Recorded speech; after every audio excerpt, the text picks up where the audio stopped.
Kalau benar-benar ingin anda sukses dunia akhirat, harus kita percaya sepenuhnya takdir. Kuncinya di situ. Percaya sepenuhnya takdir. Takdir itu menjadi salah satu rukun iman. Tapi banyak di antara kita yang belum percaya sepenuhnya soal takdir. Dan kita sifat manusia, mohon maaf, suka tidak adil. Contoh, kalau Allah berikan karunia, nikmat, pertama kita lupa bersyukur. Yang kedua, kita tidak pernah berkata sama Allah, ya Allah, kenapa aku dapat nikmat ini? Tapi sebaliknya, kalau kita diuji oleh Allah, kita kurang sabar, dan kita bertanya sama Allah, ya Allah, kenapa saya diuji? Faham tak? Kalau kita dapat nikmat, ada enggak orang-orang yang lulus misal ujian, dia berkata, ya Allah, kenapa saya lulus ujian?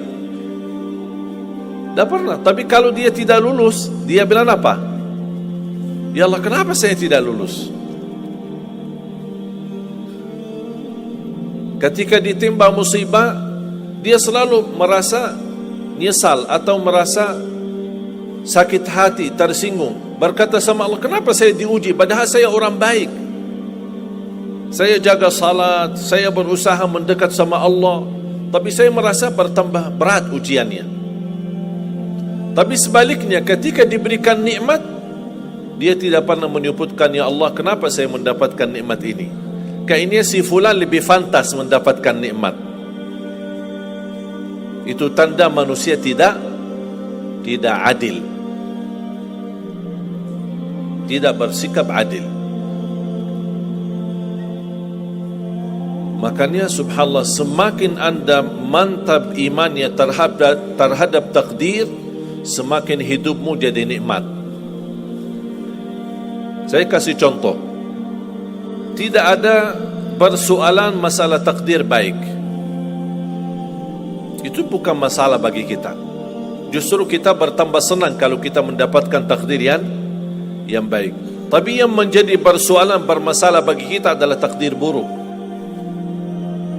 Ketika ditimpa musibah, ketika ada ujian, ada sakit, kesulitan, penghasilan yang tidak mencukupi, dan banyak masalah keluarga, masalah rezeki, masalah sama majikan, masalah di kerjaan, itu yang membuat banyak beban fikiran. Tapi kita harus tahu, sebenarnya walaupun takdir itu ada baik, ada buruk, kenyataannya buruk, nampaknya buruk, tapi hakikahnya baik. Hakikahnya baik. Tapi kapan kita bisa tahu takdir yang buruk ini bisa menjadi baik bagi kita? Belum tentu sesaat terjadi ujian itu. Bisa jadi belakangan, bahkan bisa menjadi sekian lama baru kita tahu dan sadar ternyata takdir itu baik bagi kita. Sebenarnya kalau kita tahu rahasia takdir, apapun yang akan terjadi, kita tidak ada kekhawatiran. Karena kita tahu sesudah ujian ini pasti ada sesuatu kebaikan. Dan yakini Bapak Ibu, Allah subhanahu wa ta'ala maha baik. Allah tidak senang menyusahkan hambanya. Tapi kadang-kadang proses untuk menuju kebaikan ada kesulitan dan tantangan. Berarti intinya apa? Apa yang saya ingin sampaikan, jangan ada yang merasa sakit hati atau merasa tersinggung ketika menghadapi ujian, merasa belum terkabul keinginannya. Allah sudah kabulkan. InsyaAllah tidak ada di antara kita yang ditolak doanya.